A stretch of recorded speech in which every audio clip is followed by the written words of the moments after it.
Noticias trágicas para un pequeño pueblo que mantenía la esperanza de encontrar viva a una niña desaparecida. Rowan Ford, de 9 años, desapareció de su hogar en Stella hace una semana. Esta mañana, los investigadores descubrieron su cuerpo a 10 millas al sur, en Powell, Missouri. Eso es en el condado de McDonald. Era de mañana cuando los investigadores se movían entre los árboles cerca de un lugar que los vivareños conocían como la Cueva del Zorro. A pesar del nombre, no era realmente una cueva como la mayoría de la gente imagina. Era más bien un socavón, una oscura abertura en la tierra, oculta lo suficiente de la carretera como para que alguien pasara sin saber que estaba allí. El ayudante Mike Hall y Jake Boss se abrieron paso entre la maleza y llegaron a la abertura. Tras 6 días de búsqueda, encontraron a Rowan Ford. Tenía 9 años. Durante 6 días su madre había esperado respuestas. Durante 6 días, los maestros pasaron junto a un pupitre vacío e intentaron seguir adelante por los otros niños del salón. Durante 6 días, voluntarios registraron campos, orillas de caminos y zonas boscosas, gritando el nombre de Rowan y esperando que de alguna forma los escuchara. Y durante esos mismos 6 días, el hombre responsable de lo que le sucedió permaneció cerca de la búsqueda. Hablaba con la gente, ofrecía ayuda, actuaba como si fuera parte del esfuerzo para traerla a casa. Esa es una de las partes más perturbadoras de este caso. Rowan Ford no fue secuestrada por un extraño de paso por la ciudad. No hubo ningún depredador desconocido que apareciera de la nada y se desvaneciera en la noche. El peligro vino de alguien que ella conocía, alguien que había estado en su casa, alguien que se había sentado a la mesa familiar. Alguien que estuvo cerca de ella lo suficiente para volverse alguien conocido, de confianza y seguro a sus ojos. Ella lo llamaba Tío Chris. Su nombre era Christopher Collins. Pero antes de que esta historia se convirtiera en un caso penal, antes de ser un titular, antes de ser un juicio, Rowan Ford era una niña real con una vida real, y ahí es donde debe comenzar su historia. Rowan Damia Ford nació el 11 de abril de 1998 en San Diego, California. Para el año 2007, vivía en Stella, Missouri, un pequeño pueblo en el suroeste del estado, escondido en los Ozarks, con una población de menos de 200 personas. Era el tipo de lugar donde la gente conocía los autos de los demás, el tipo de lugar donde una niña andando en bicicleta o caminando a la iglesia debería haberse sentido segura. Rowan estaba en 4º grado en la escuela primaria Tridway. Le encantaba Hannah Montana, los espaguetis, dibujar, leer y los libros sobre gatos. Su color favorito era el morado. Tenía una bicicleta de la que estaba orgullosa, esa clase de cosas que se sienten como libertad cuando tienes 9 años y el mundo aún parece infinito. Pero quienes recordaban a Rowan no la recordaban solo por las cosas que le gustaban. Recordaban su calidez. Sus maestros la describían como amable, trabajadora y llena de luz. Podía ser tímida al principio, pero una vez que se sentía cómoda, se abría de una forma que nadie olvidaba. Era el tipo de niña que quería hacerlo bien, que se esforzaba incluso cuando algo era difícil, que seguía adelante en lugar de rendirse. Un maestro recordó que la escuela le importaba a Rowan. Llegaba lista para trabajar, quería salir adelante, quería mejorar. Las matemáticas no siempre se le daban bien, pero seguía intentándolo. Ese detalle importa porque Rowan no era solo un nombre en un expediente. Era una niña que aún se estaba formando, aprendiendo y manteniendo la esperanza.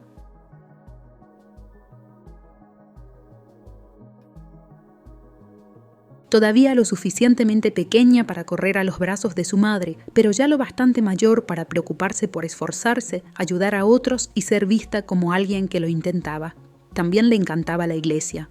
A veces, Rowan iba antes de que llegara nadie más. Se sentaba fuera a esperar al pastor, lista para ayudar a preparar todo. Nadie tenía que obligarla a hacerlo, lo hacía porque quería ser útil. Una niña de 9 años sentada en los escalones de la iglesia en un pequeño pueblo de Missouri esperando la oportunidad de ayudar. Esa era Rowan, pero detrás de esa dulzura había señales de que su vida en casa no siempre era fácil. Los maestros notaban cosas. Algunas mañanas, Rowan llegaba a la escuela sin lo necesario para el frío. A veces, su cabello lucía enredado o sin lavar. Los adultos a su alrededor notaron lo suficiente para entender que necesitaba cuidados, y cuando podían, se los daban con discreción, con delicadeza, sin hacerla sentir avergonzada. En el último día de clases de su vida, una maestra notó que el cabello de Rowan estaba muy enredado, así que antes de clase se tomó el tiempo para ayudarla. Cepilló el cabello de Rowan con cuidado y le hizo una coleta. En ese momento pudo parecer un pequeño gesto, una adulta ayudando a una niña antes de empezar el día escolar. Pero después, ese momento se volvió casi imposible de olvidar porque fue uno de los últimos actos de cuidado que Rowan recibió. Más tarde ese día, la maestra vio a Rowan en el pasillo. Rowan iba dando saltitos, se veía feliz. Esa imagen, una niña pequeña moviéndose por el pasillo de la escuela, con su coleta arreglada, sonriendo, pareciendo que todo estaba bien, se convertiría en uno de los últimos recuerdos que cualquiera en esa escuela tuvo de ella con vida. En casa, Rowan vivía con su madre, Colleen, y su padrastro, David Spears. Colleen trabajaba en turnos nocturnos en Walmart. Intentaba mantener el hogar a flote, proveer y sostener una vida que no siempre era sencilla. Rowan era la menor de 5 hermanos. Su hermana mayor la describió después como tímida al principio, pero especial una vez que entraba en confianza, el tipo de niña cuya presencia podía iluminar una habitación. Rowan amaba profundamente a su madre. Cuando Colleen llegaba del trabajo, Rowan corría hacia ella, no caminaba, no solo la miraba, corría. Como si esas horas separadas hubieran sido demasiado largas. Lo mejor del día era escuchar a su madre entrar por la puerta. Esa es la imagen de Rowan que debemos recordar antes de que el caso se torne oscuro. Una niña de 4º grado en un pequeño pueblo de Missouri, una niña que amaba el morado, los libros, la iglesia y a su madre. Una niña que se esforzaba en la escuela, una niña que confiaba en los adultos a su alrededor y uno de esos adultos era Christopher Collins. Collins era un viejo amigo de David Spears. Él había estado cerca de la familia. Durante un tiempo vivió en la casa. No era un extraño para Rowan, era alguien conocido, era parte del mundo que ella conocía. Él le ayudaba con la tarea. Pasaba tiempo en la misma casa, se convirtió en alguien que ella reconocía, alguien con quien se sentía lo suficientemente cómoda como para llamarlo Diocles. A finales de octubre de 2007, Collins se había mudado y vivía en una casa rodante en la propiedad de su familia cerca de Wheaton, Missouri, no lejos de Stella. La dirección cambió. La confianza no lo hizo, y la noche del 2 de noviembre de 2007, esa confianza fue usada en su contra. Era viernes por la noche. Colleen se fue a su turno nocturno en Walmart alrededor de las 8:30 de la noche.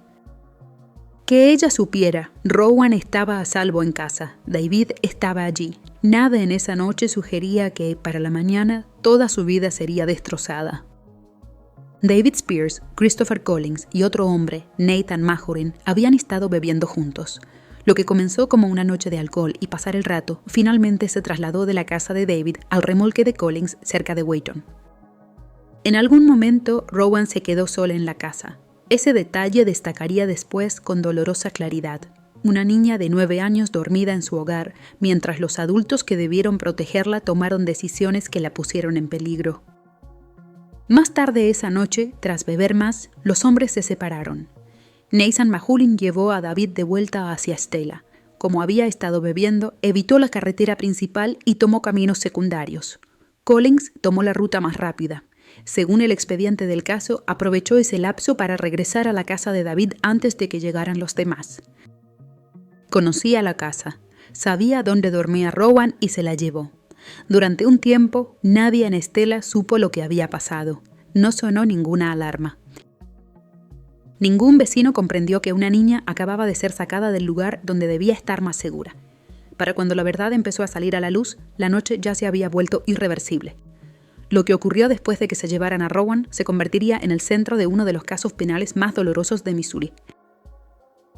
Collins más tarde dio declaraciones a los investigadores. Los tribunales escucharían pruebas. La familia se vería obligada a soportar hechos que ninguna familia debería escuchar jamás. Pero la verdad más simple es esta. Rowan Ford fue secuestrada por alguien que conocía. Fue lastimada por alguien en quien confiaba y no regresó a casa. Después, Collins intentó ocultar lo sucedido. Se destruyeron pruebas. El cuerpo de Rowan fue trasladado y el lugar donde la dejaron era lo suficientemente remoto como para que los investigadores no lo encontraran por casualidad. Entonces, ¿cómo se la boqué? Al principio, la gente esperaba que Rowan se hubiera alisado, ido a casa de un amigo o que de alguna forma se hubiera perdido. En una comunidad pequeña, la esperanza se extiende rápido porque la alternativa es demasiado dolorosa de aceptar. Los voluntarios salieron. Los agentes buscaron, el FBI intervino. Se revisaron arcenes, campos, zonas boscosas y propiedades rurales. La gente gritaba su nombre al aire, creyendo que si estaba cerca, tal vez los escucharía.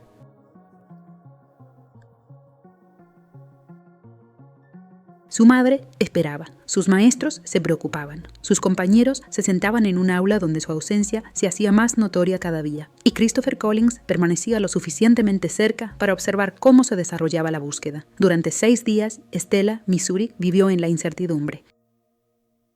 Entonces, el 9 de noviembre, los investigadores llegaron a Fox Cave y la incertidumbre terminó.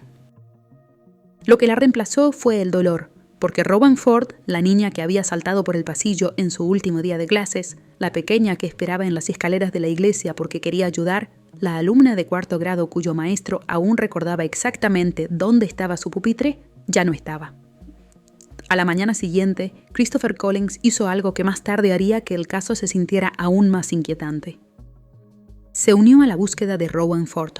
El sábado 9 de noviembre de 2007, Colleen Monson llegó a casa de su turno nocturno en Walmart alrededor de las 9 de la mañana.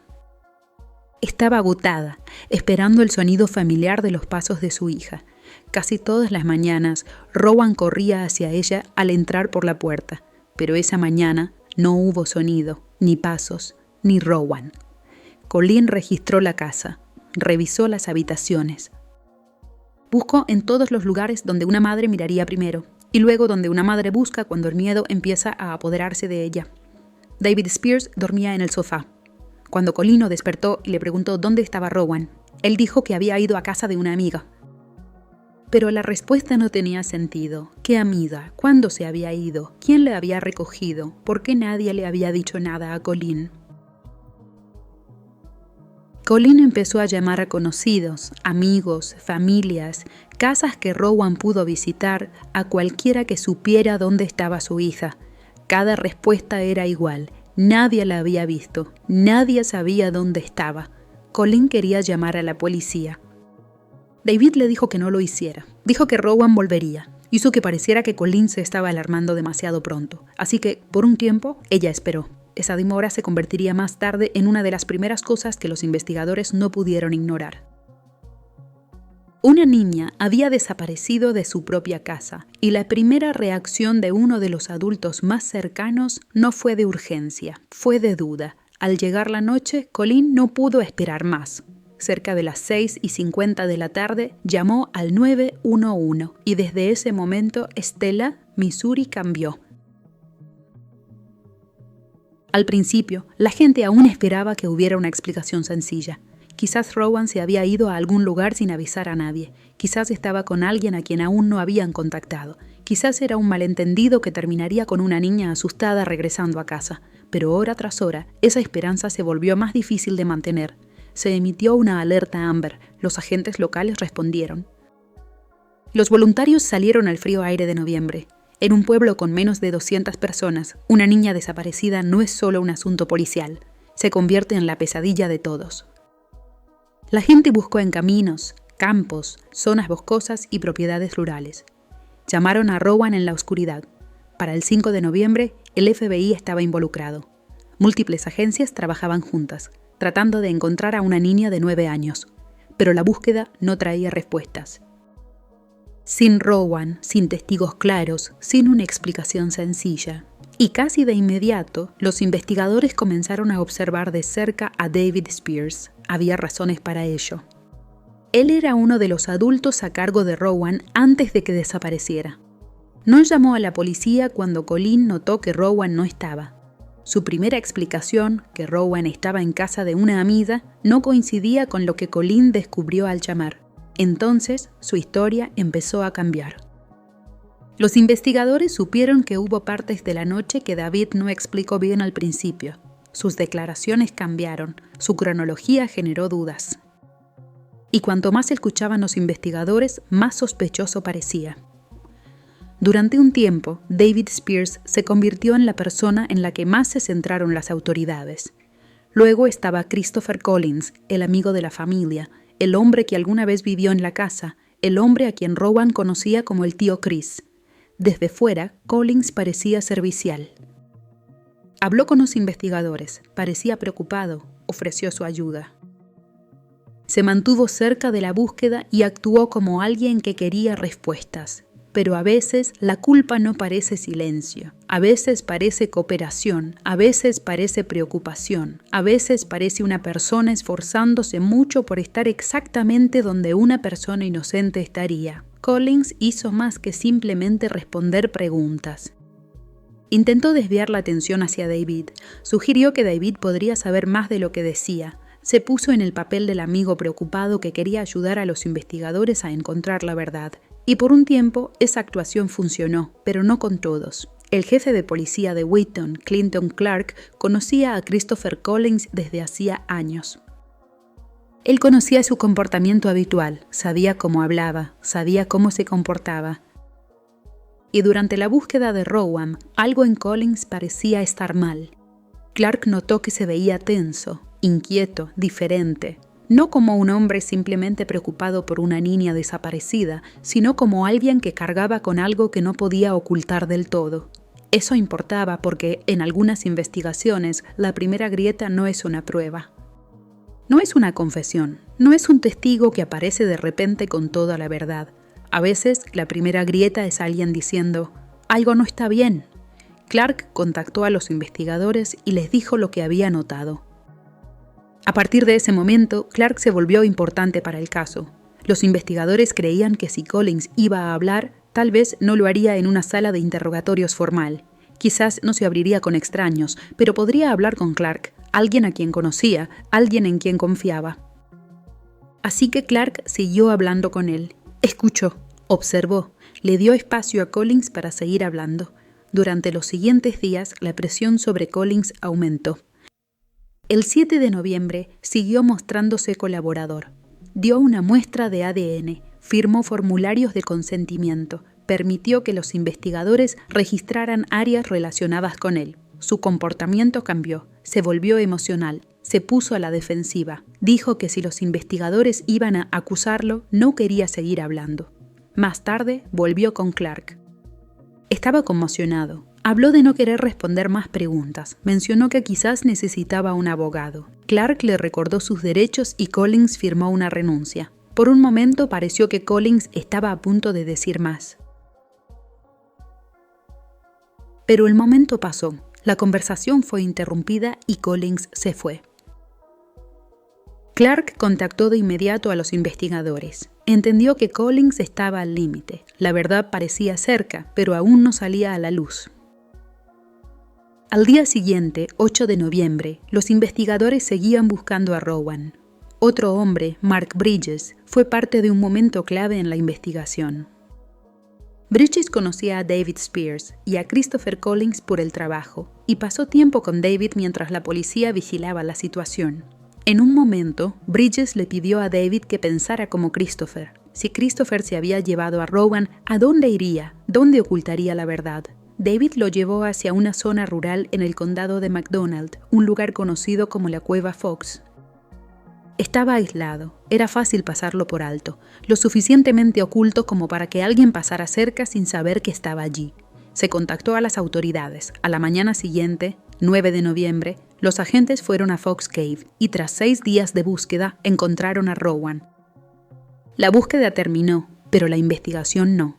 Desde ese momento, todo cambió. Ya no era solo un caso de un niño desaparecido. Se convirtió en una investigación por homicidio y cada pregunta se volvió más pesada. ¿Quién se había llevado a Rowan? ¿Quién había mentido? ¿Quién había ayudado? ¿Quién sabía más de lo que admitía? Clinton Clark estaba en su auto cuando llegó la noticia de que habían encontrado a Rowan. Poco después supo que Christopher Collins ya lo había estado buscando esa mañana. Collins había preguntado cuándo estaría Clark de servicio. Dijo que necesitaba hablar con él. Dijo que era urgente. Los investigadores le dieron a Clark una instrucción sencilla. Encuentra a Collins, dile que encontraron a Rowan, observa qué sucede. Pero no era fácil localizar a Collins. Clark condujo por Wheaton buscándolo. Entonces llamó Collins. Lo primero que preguntó Collins no fue por Rowan. Preguntó si la policía lo estaba siguiendo. Dijo que pensaba que lo estaban vigilando. Se le oía nervioso. Se le oía asustado, y en ese momento su actuación empezó a desmoronarse. Ya no sonaba como un amigo preocupado de la familia. Sonaba como un hombre que sabía que la investigación se cerraba sobre él. Clark le dijo que viniera a la comisaría. Collins no quería hablar allí. Quería reunirse en otro lugar, uno más tranquilo. Finalmente Collins subió a la patrulla de Clark. No estaba bajo arresto. No estaba esposado. Todavía no. Mientras conducían, Clark le dijo lo que los investigadores le habían pedido que dijera. Habían encontrado a Rowan. Por un momento, Collins bajó la cabeza. La verdad se acercaba. En la comisaría había demasiada gente alrededor. Collins dijo que no podía hablar allí. Quería ir a un lugar tranquilo. Condujeron a un lugar fuera de Wheaton, cerca del puente Mooney. Clark notificó a otros oficiales a dónde iban. Al llegar, Collins salió del auto, luego se giró hacia Clark y le tendió las muñecas. Clark le dijo que no era necesario. Collins respondió en voz baja: «Lo será». Se sentaron cerca del puente y entonces Christopher Collins comenzó a hablar. Al principio, Christopher Collins repitió la misma historia que les había contado a los investigadores toda la semana. La bebida, la mesa de billar, el remolque, Nathan Mahurin llevando a David Spears a casa por los caminos secundarios. Por un tiempo, nada cambió. Luego Collins siguió hablando. Dijo que cuando Nathan eligió la ruta más larga, entendió que había una ventana de tiempo, una pequeña pero suficiente. Según lo que le dijo al jefe Clinton Clark, Collins tomó el camino más rápido de regreso hacia Stella. Llegó a la casa de David antes que los demás. Entró en la casa que ya conocía bien y luego se llevó a Rowan. Ese fue el momento en que el caso cambió para siempre. No porque los investigadores no sospecharan de nadie, ni porque no hubiera teorías, sino porque el hombre sentado allí con Clark ya no hablaba como un preocupado amigo de la familia. Ya no fingía preocupación, ya no señalaba a nadie más, admitía que había estado involucrado. Collins le dijo a Clark que tras llevarse a Rowan de la casa, la llevó de vuelta hacia su propiedad cerca de Wheaton. Admitió que Rowan fue lastimada allí, admitió que ella nunca regresó a casa, admitió que tras su muerte la trasladó a la zona remota donde los investigadores la encontrarían más tarde. También describió intentos de destruir u ocultar pruebas. Para el jefe Clark, la confesión fue devastadora. No era un sospechoso sin nombre, era alguien a quien conocía desde hacía años, alguien cuya familia conocía, alguien que había confiado en él lo suficiente como para llamarlo cuando su propia vida se había desmoronado. Y ahora ese mismo hombre estaba sentado cerca del puente Mooney, contándole lo que le había pasado a Rowan Ford. Clark testificaría más tarde sobre ese momento, e incluso años después, estaba claro que el recuerdo no lo había dejado indiferente. Collins dijo lo suficiente para que Clark entendiera que la investigación había llegado a la verdad, o al menos a una parte importante de ella. Entonces Clark le dijo que tendría que repetir lo que había dicho, no solo a Clark, sino a otros oficiales, a investigadores, a personas que lo grabarían, lo verificarían, lo compararían y finalmente lo llevarían ante el tribunal. Collins aceptó. Regresaron conduciendo. En la comisaría, con agentes presentes, Collins dio otra declaración. Más tarde, también dio una declaración grabada. El núcleo de su relato se mantuvo constante. Admitió haberse llevado a Rowan, admitió haber causado su muerte y admitió haber intentado encubrir lo sucedido después. Para los investigadores, la confesión fue un punto de inflexión, pero no simplificó el caso, porque cuando trajeron de vuelta a David Spears, la historia se volvió más complicada. David ya despertaba sospechas en los investigadores por varias razones. Había tardado en llamar a la policía. Sus primeras explicaciones no tenían sentido. Su cronología había cambiado. Había tomado prestado el vehículo de su madre durante la noche y no había dado una explicación clara que convenciera a los investigadores. Ahora, tras saber que Collins había confesado, David dio su propia declaración y en ella David se situó mucho más cerca del crimen que antes. Dijo que cuando regresó a casa esa noche y vio que Rowan no estaba, creyó que Collins se la había llevado. Dijo que tomó prestado el auto de su madre y fue a la propiedad de Collins. Luego dio a los investigadores un relato que sugería que él también había estado involucrado. Eso creó un gran problema. Ahora los investigadores tenían a 2 hombres dando declaraciones, pero esas declaraciones no encajaban bien. Collins admitió su propio papel, pero negó repetidamente que David Spears hubiera estado involucrado en la muerte de Rowan o en la eliminación de su cuerpo. Cada vez que los investigadores lo presionaban sobre la posible participación de David, Collins lo negaba. David, por otro lado, había hecho declaraciones que lo incriminaban, así que el caso se enredó en contradicciones. Había razones por las que los investigadores no podían simplemente ignorar a David. Había dudas sobre su comportamiento la noche en que Rowan desapareció. Había dudas sobre el auto que le pidió prestado a su madre. Según se informó, los perros rastreadores detectaron algo en ese vehículo, lo que generó serias preocupaciones para los investigadores. También se hallaron materiales inquietantes durante la investigación que aumentaron sus sospechas sobre David. Pero la sospecha no es lo mismo que la prueba, y esa distinción se volvería fundamental, porque los fiscales no podían llevar 2 historias totalmente contradictorias al tribunal y pretender que ambas fueran ciertas al mismo tiempo. Si el Estado argumentaba que Collins era el único responsable, entonces la declaración posterior de David generaba dudas. Si el Estado argumentaba que David estuvo directamente involucrado, entonces las constantes negaciones de Collins generaban otras dudas. Y si los fiscales insistían demasiado en ambas versiones, corrían el riesgo de dañar su caso más sólido, el caso contra Christopher Collins, cuya confesión estaba respaldada por pruebas vinculadas a su propiedad, su vehículo y sus propias declaraciones. Esa era la dolorosa realidad legal. Para la familia de Rowan, nada de eso hizo que el resultado fuera más fácil. Colleen había perdido a su hija y ahora tenía que ver al sistema judicial analizar pruebas, contradicciones, umbrales legales, negociaciones de culpabilidad y decisiones que quizás tenían sentido en el papel, pero que seguían siendo imposibles de aceptar emocionalmente. David Spears era el adulto en la casa cuando Rowan desapareció. Él le había dicho a Colleen que esperara. Él retrasó la llamada a la policía, mintió o cambió partes de su historia y, aún así, el Estado finalmente no procedió con una condena por asesinato en su contra. El cargo de asesinato fue retirado. David Spears se declaró culpable de cargos menores relacionados con poner en peligro a un menor y obstruir la investigación. Fue sentenciado a 11 años de prisión. Con el crédito por el tiempo cumplido tras su arresto en 2007, fue liberado en 2015. Christopher Collins, mientras tanto, se convirtió en el acusado principal del caso de asesinato. Más tarde sería juzgado, condenado, sentenciado a muerte y, tras años de apelaciones, ejecutado por el estado de Missouri el 3 de diciembre de 2024. Pero incluso después de todo eso, el caso nunca se sintió del todo claro. Un hombre fue ejecutado, un hombre cumplió una condena más corta y finalmente regresó a la vida fuera de prisión. Y a la familia de Rowan Ford le quedó el tipo de pregunta que ningún proceso judicial puede sanar por completo. ¿Cómo pudieron tantos adultos fallarle a una niña pequeña tan rotundamente? Porque en el centro de cada confesión, cada contradicción, cada decisión legal y cada apelación seguía estando Rowan. Ni el expediente del caso, ni el titular, ni el argumento judicial. Rowan, una niña de 9 años de Stella, Missouri, que debió ser protegida por quienes más la querían. En marzo de 2012, casi 5 años después de que Rowan Ford desapareciera de su hogar en Stella, Missouri, Christopher Collins finalmente fue a juicio.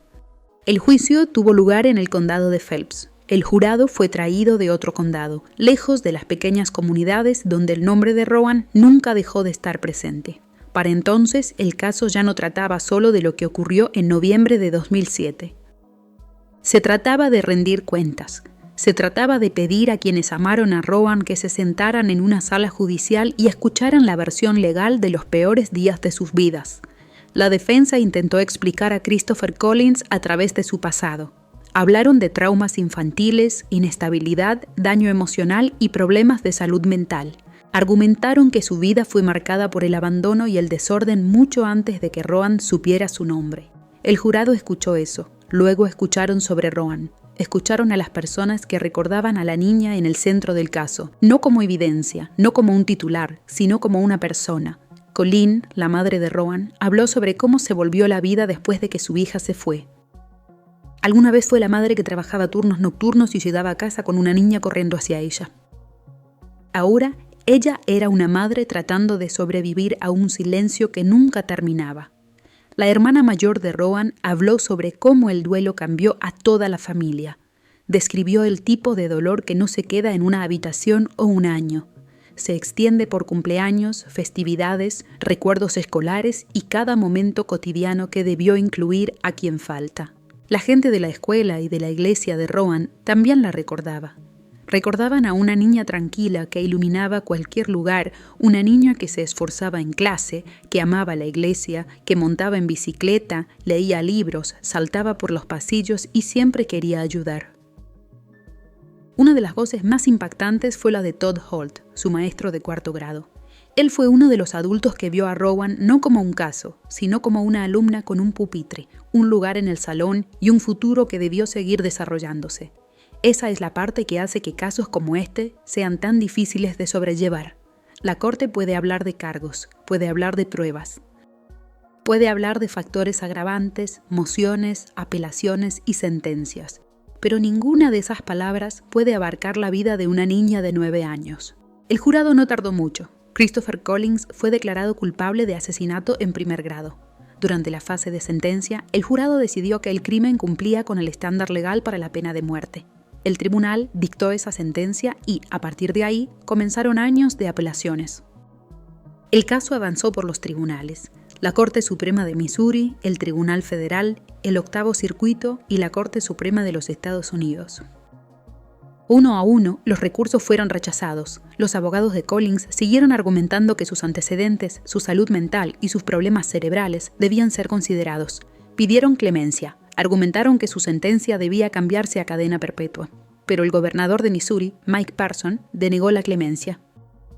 Y el 3 de diciembre de 2024, la sentencia se llevó a cabo en la prisión estatal de Bonnet Terre, Missouri. Rowan Ford habría tenido 26 años. Esa fecha importaba. No porque borrara nada, no porque sanara a nadie, y no porque un final legal pueda reemplazar jamás una vida humana, sino porque para la familia de Rowan, para las personas que la buscaron, para los maestros que recordaban su pupitre y para los investigadores que llevaron el caso durante 17 años, marcó el final de un capítulo. Christopher Collins nunca volvería a hacerle daño a nadie. Pero la justicia, en este caso, nunca se sintió sencilla, porque David Spears vivió un desenlace muy distinto. Él era el padrastro de Rowan, estaba en la casa esa noche. Él retrasó la llamada a la policía. Había cambiado partes de su historia. Los investigadores tenían dudas sobre sus acciones que nunca desaparecieron del todo. Pero la sospecha no es lo mismo que la prueba. El Estado finalmente retiró el cargo de asesinato en su contra. Se declaró culpable de cargos menores relacionados con poner en peligro a Rowan y obstruir la investigación. Cumplió su condena y fue liberado años antes de que llegara la fecha de ejecución de Collins. Ese hecho todavía inquieta a la gente. Un hombre fue sentenciado a muerte. Otro hombre quedó libre tras una condena mucho más corta. Y entre esos dos resultados surge la pregunta que ha seguido a este caso desde el principio. ¿Se llegó a saber toda la verdad? Quizás Christopher Collins actuó solo. Quizás hubo cosas que David Spears sabía y que nunca se probaron del todo en el tribunal. Quizás el sistema legal llegó al único resultado que las pruebas podían respaldar. Pero para la familia de Rowan, nada de eso cambia lo que se perdió. Porque Rowan Ford no era un argumento legal. Ella no era una teoría. No era un punto de debate entre dos versiones de una confesión. Era una niña pequeña, tenía 9 años, amaba el color morado, amaba los libros sobre gatos, amaba la iglesia. Montaba su bicicleta, saltaba por los pasillos de la escuela, corría hacia la puerta cuando su madre llegaba del trabajo. Tenía maestros que notaban cuando necesitaba cariño y se lo daban con dulzura. Tenía compañeros de clase que la recordaban. Tenía una mejor amiga que la extrañaba. Tenía un pupitre que nadie quería limpiar y tenía una vida que debió ser mucho más larga que 9 años. Tras la muerte de Rowan, quienes la amaban encontraron formas de mantener su nombre presente. En la escuela primaria Treeway, alumnos y maestros honraron su memoria. Su color favorito, el morado, se volvió parte de la forma en que la recordaban. Se plantó un árbol. Se escribieron notas. Un pequeño monumento servía de recordatorio de que Rowan había estado allí, de que había importado, de que había sido amada. Pasaron los años. Los monumentos cambiaron, algunos se dañaron, algunos desaparecieron. Pero el nombre de Rowan no. En abril de 2025, en lo que habría sido su 27º cumpleaños, la escuela primaria Treeway dedicó un banco conmemorativo permanente en su honor. Eso importa, porque un banco no es solo piedra. Es un lugar para sentarse, un lugar para hacer una pausa, un lugar donde futuros alumnos, maestros y familias pueden ver su nombre y preguntar quién fue ella. Y alguien puede decirles, Rowan fue alumna aquí, Rowan fue amada aquí, Rowan estuvo a salvo aquí. Rowan importaba aquí. Para los maestros que la conocieron, el banco no era solo un monumento. Era una promesa de que sin importar cuántos años pasen, Rowan Ford no se convertirá simplemente en un viejo caso en un archivo. Ella seguirá siendo una niña que la gente recuerda, una niña cuyo nombre se menciona, una niña cuya historia aún le pide algo a todo el que la escucha, porque este caso no trata solo de la culpa de un hombre. También trata sobre señales de alerta, sobre la confianza, sobre los adultos que no la protegieron, sobre un pueblo que la buscó, sobre maestros que se preocuparon lo suficiente como para recordar el lugar exacto donde se sentaba, sobre una madre que llegó del trabajo esperando escuchar los pasos de su hija y en su lugar encontró silencio, y sobre una niña que merecía mucho más de lo que el mundo le dio. No hay un final perfecto para una historia como esta. Hay un veredicto, hay una sentencia, hay un registro de ejecución, hay documentos judiciales, artículos de noticias y fechas que pueden ponerse en orden. Pero no hay un final que le devuelva a Rowan los cumpleaños que nunca alcanzó, ni un final que le dé a su familia los años que perdieron. No hay un final que convierta el duelo en paz de la noche a la mañana. Lo único que aún se puede hacer es recordarla con honestidad, no por lo peor que le pasó, sino por quién era antes de que ocurriera. Su nombre era Rowan Damia Ford. Nació el 11 de abril de 1998. Fue hija, hermana, estudiante, amiga, una niña de Stella, Missouri, que amaba el morado, amaba la iglesia, amaba los libros y merecía crecer. Y si esta historia se queda con ustedes, que sea por la razón correcta. No por la oscuridad, sino porque la vida de Rowan importaba. Si crees que historias como la de Rowan deben contarse con cuidado, dale a me gusta y suscríbete para más casos reales contados con respeto, hechos y humanidad. Y en los comentarios, dinos desde dónde nos ves. Pero más que nada, recuerda su nombre, Rowan Ford. Ella estuvo aquí, fue amada y no será olvidada.